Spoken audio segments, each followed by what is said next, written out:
Hi. So today is Transgender Day of Remembrance, which is a day in which we remember and honor all the people that have been murdered this year.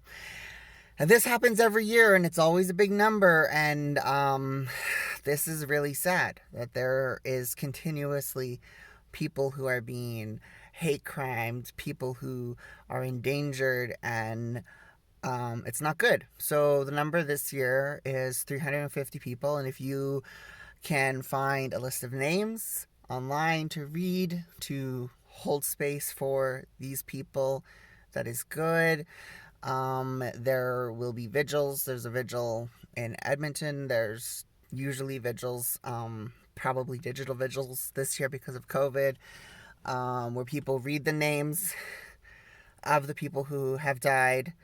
But I also want to extend a broader condolences to our community because not only have individual trans people been murdered this year by other individuals within our society, but in a lot of cases there has been neglect because we did not respond appropriately to there being a global pandemic, and we did not provide supports for people who are living on the margins of society or have a profession that's deemed unacceptable. We did not necessarily step up for sex workers in the ways that we should, and so people may have been forced to work in unsafe conditions, been exposed, died. We don't know those types of numbers.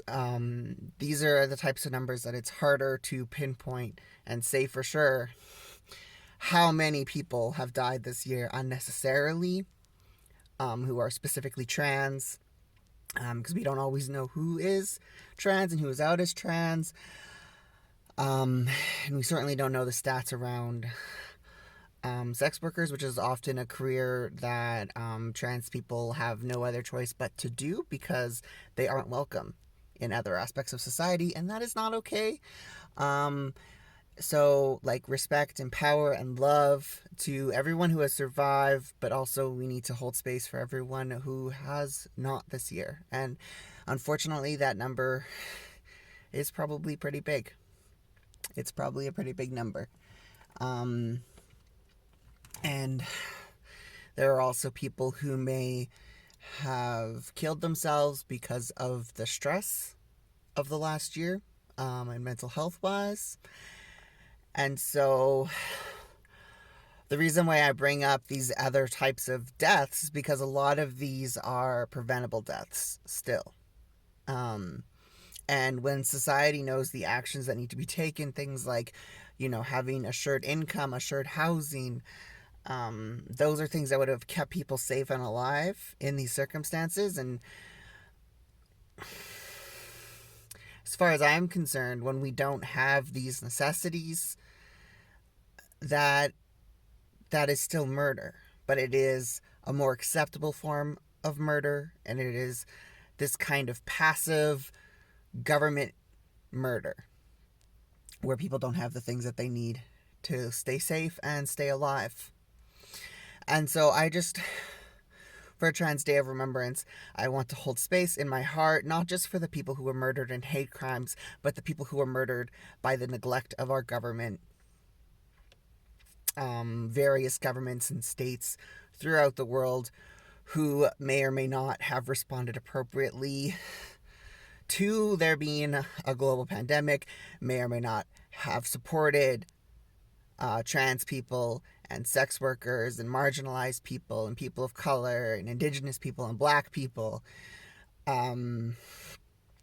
because we're looking, when you assume that responsibility, that you say that you're the government and you're gonna take care of people, that is your responsibility. And when you neglect people, that is blood on the state's hands.